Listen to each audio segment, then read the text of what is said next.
양악수술을 고려하는 경우에 보면은 기본적으로 특별히 어떤 부조화나 치아의 부조화가 치아 교정 치료만으로 충분히 그 교정을 하고 문제점을 없애기에는 조금 더 그 범위가 크다고 생각을 하시면 되겠습니다. 그래서 기존에 갖고 있는 골격적인 어떤 그런 어떤 부조화의 문제, 어떤 비대칭의 문제 이런 부분들이 훨씬 더 심각하다고 볼 수 있겠죠. 그러면 이 경우에도 물론 진단을 충분히 해보고 그리고 정밀 진단을 통해서 치료 계획을 세운 다음에 수술을 할 건지 아니면 치료만 할 건지 그 부분은 조금 더 신중하게 판단해야 되는 부분이 있습니다.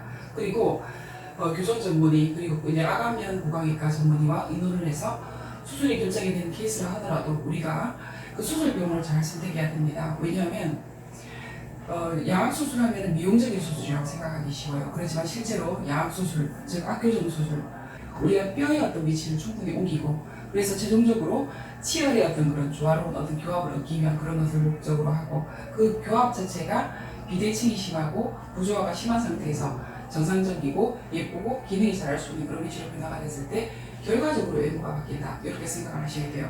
기본적으로 그 악교정 수술, 양악 수술을 이제 기획을 하고 있을 때 기본적으로 우리가 해야 되는 그런 기본적인 치료가 있어요. 치아 비열을 수술 후에도 안정적으로 가져갈 수 있는 그런 교합적인 변화가 생겨야 됩니다. 그래서 수술이 계획되어 있다 하더라도 교정이 필요 없는 케이스, 선수술 후 교정의 케이스는 제한적이라고 볼 수 있겠습니다. 이 부분은 제가 다른 때도 설명을 조금 드릴 건데 그런 소수의 케이스를 제외하고 대부분의 케이스는 어떤 수술 전에 교정이 필요합니다. 그래서 치열 자체에 어떤 부조화가 없어야 우리가 악볼 자체를 움직였을 때 교합 자체가 증진이 되고 그래서 수술이 끝나고 나서 교합이 만약에 정확하게 맞지 않다고 하면은 수술이 끝나서 어떤 우리가 뼈를 잘라서 이동을 시켰는데 그 부위가 안 굵기도 전에 교합적인 간섭이 생겨서 재발이 벌써부터 생길 수 있어요. 첫 번째로.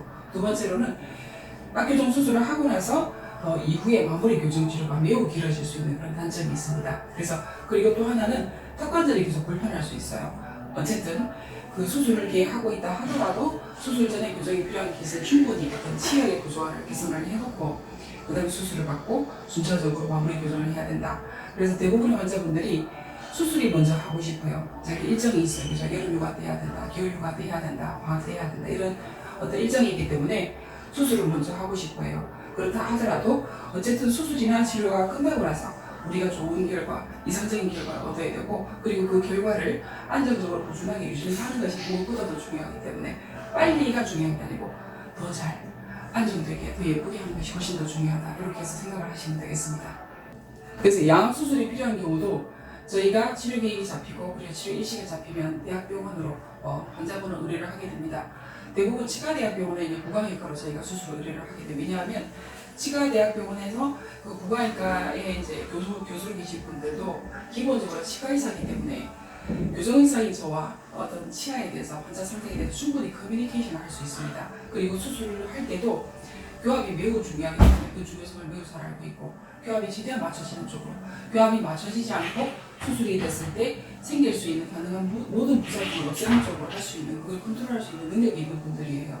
그래서 수술 교정을 할 때는 우리가 대학병원에 있는 구강외과를 갈 수도 있겠고 그리고 수술을 많이 하고 잘 알려져 있고 유명한 성형외과를 갈 수도 있겠습니다. 그렇지만 성형외과에서도 그 잘하시는 외과 전문의가 있으시고 그리고 치과의사가 있어서 교합적인 그런 고려들 그 다음에 턱관절이 어떤 고려해야 될 부분들 그런 부분들을 충분히 커버를 할 수 있으면 그것도 괜찮다고 생각이 들어요. 하지만 제가 이제 많이나 알지만 환자분들 몇 분의 그 경우를 예를 들자면 성형외과는 저희하고 어떤 그 환자의 수술 전 상태를 진단하는 포인트가 다른 것 같습니다. 그래서 어떻게 보면 저희가 충분히 자료를 준비를 해서 그쪽에 보내고 성형외과 전문의 수술을 담당한 그 외과의가 충분히 그걸 보고 이해를 하고 어떤 좋은 결과를 얻기 위해서 협업도 하고 어떤 그런 진료에 최선을 다해야 되는데 기본적으로 치과의사가 없는 그런 시스템에서는 최대한의 어떤 성과를 이끌어내기가 힘들다고 생각이 들어요. 교합의 중요성, 교합을 최대한 잘 컨트롤할 수 있는 어떤 치아의 맞물림을 최대한 잘 맞출 수 있고 부작용을 최소화할 수 있고 그리고 턱관절의 문제를 일으키지 않고 그 부작용을 최소화할 수 있고 수술 후에도 건강한 상태로 유지가 될 수 있게끔 할 수 있는 그런 인력과 병원의 시스템이 있는 곳에서 수술을 하셔야 됩니다. 그래서 이제 제가 몇 케이스에서 보게 되면 환자분이 병원을 정했어요. 성형외과로. 그러면 저희는 그 수술을 위한 어떤 진단 자료, 분석한 거를 보내드려야 되고 거기에 대해서 이야기를 해야 되고 결과에 대해서 예측을 해야 되는 부분이 있어요. 근데 모두는 아니라고 생각이 들어요. 근데 저희가 경험한 몇몇 어떤 성형외과에서는 그 자료 자체를 전혀 보지 않았어요. 그걸 보지 않고 CT, 환자 전에 CT, 수술 전에 CT나 어떤 교합 상태나 파노라마, 엑스레이나 이런 부분들을 정밀하게 보고 수술을 계획하고 예측하지 않는다면 이거는 치아 마블링에 있어서 문제점이라든지 턱관절에 어떤 문제점이라든지 여러 가지 안정성 면에서 문제가 될 수가 있을 가능성이 매우 높다. 깜깜이 수술이 될 수 있다. 이렇게 말씀드릴 수 있겠습니다. 그 양 수술을 할 때 어떤 치아의 치열의 구조화를 먼저 없애고 수술을 했을 때 하고 턱뼈의 위치를 한순간에 이렇게 바꿔주죠. 그죠? 그러면 그 상태에서 치아를 긴밀하게 이성적인 관계에서 대부분의 경우가 만날 수 있도록 그렇게 준비를 하고 교정 수술을 하는 것이 필요합니다. 이게 필요 없는 경우는 기존의 치아가 어떤 크게 구조화가 없는 그런 게 있어요. 치아가 개별적인 치아의 어떤 그런 위치들, 그리고 악궁 내에서 위턱 내에서 치아의 배열, 아래턱 내에서 치아의 배열은 이상적이고 크게 문제가 없지만 이게 전혀 맞지 않아서 어떤 내밀어져 있고 뒤로 가 있고 이런 부분들 있죠. 그런 부분들은 선수술 교정 치료를 할 수 있겠습니다. 그렇지만 그런 경우는 소수라고 보여집니다. 대부분의 무성교합, 주걱턱 교합, 심지어는 돌출입도 그렇고 치아의 개별적인 그런 구조화가 충분히 존재를 하기 때문에 어떤 부작용을 생각을 한다면 기간을 조금 더 들여서 교정 치료를 하고 그리고 수술을 하고 마무리 교정을 해야 됩니다. 그리고 이게 어떤 선수술 교정이라 하더라도 이게 선수술 교정을 해서 그 수술 전 교정 치료가 전혀 필요 없는 경우는 물론 6개월 정도는 전체적인 치료 기간이 단축이 될 수 있겠습니다. 그렇지만 양악 수술을 한다고 하더라도 기본적으로 대부분의 일반적인 케이스는 수술 전 교정이 필요하고 그리고 수술을 하고 수술 후에 교정으로 마무리를 해서 완벽한 그런 교합을 형성을 해야 되기 때문에 일반적인 치아 교정 치료에 소요되는 그 치료 기간이 2.5년에서 3년 정도라고 생각하면 거기에 근접하는, 그건 좀 짧을 수는 있겠습니다만 거기에 근접하는 치료 기간이 전체적으로 필요하다. 이렇게 예상을 하셔야 되겠습니다.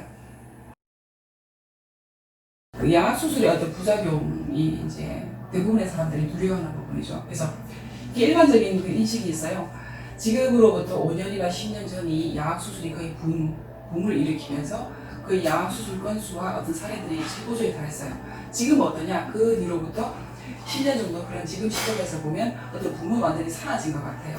그래서 본인이 스스로 인지하기에도 어떤 외모적인 그런 문제점, 기능적인 문제점이 매우 심각해서 수술이 필요하다라고 얘기를 듣고 본인이 생각해도 그런 생각이 들어도 가급적이면 가능한 방법이 있다면 수술을 하지 않고 싶어 합니다. 지금은 이게 트렌드라는 거죠.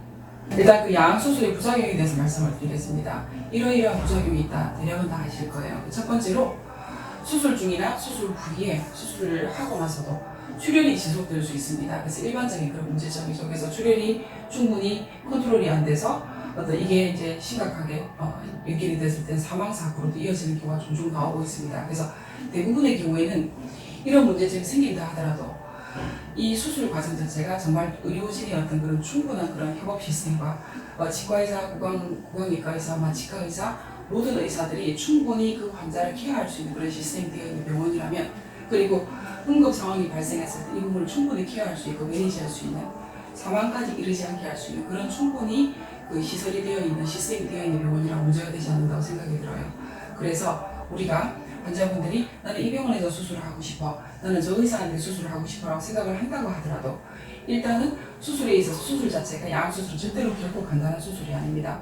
양악수술과 안면 윤곽술은 전혀 다른 수술이에요. 그렇기 때문에 어떤 가능한 모든 조건들, 어떤 예상되는 그런 위험성들을 최소화시키기 위해서라도 병원의 선택, 그리고 수술할 의사의 선택이 매우 중요합니다. 그리고 양악수술 여부를 결정하는 부분도 그렇고 어떤 방법으로 치료를 할 것인지, 그리고 어디서 수술을 할 것인지도 담당하고 있는 교정 전문의와 충분히 의논해서 결정하는 것이 꼭 필요하다고 생각이 들어요. 두 번째로는 수술 중에 아무리 스킬이 좋은 그 숙련도가 높고 그리고 경험이 많은 그런 서전이 수술을 한다고 하더라도 사고는 항상 있기 마련이죠. 그죠? 그래서 신경분석이 생길 수 있습니다. 예를 들어서 아래턱 같은 경우에는 하치절 신경이 생길 수 있겠고, 하치절 신경의 손상이라든지 설신경의 손상이라든지 드문 케이스이긴 하지만 안면 신경의 손상이 생기는 경우는 그 결과를 매우 예측하기 어렵습니다. 그래서 평생 동안 어떤 감각의 이상이나 감각의 부족이나 심지어는 감각의 이상을 넘어서서 계속 지속되는 만성적인 통증이 생길 수 있기 때문에 이런 부분들도 역시 위험 요소가 되고 있습니다.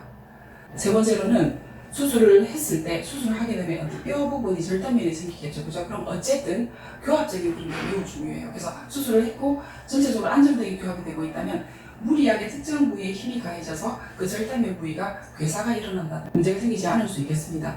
그렇지만 아까 말씀드린 것처럼 이 악교정 수술 자체가 어떤 교정학적인 치과적인 지식이 전혀 없는 그런 상황에서 수술이 진행된다면 이 부분이 어떻게 캐치가 될 수 없어요. 그러면 당연히 교합적인 문제가 생길 수 있겠고 역시 뼈가 정상적으로 아무런데 지장을 줄 수밖에 없다고 생각이 들어요.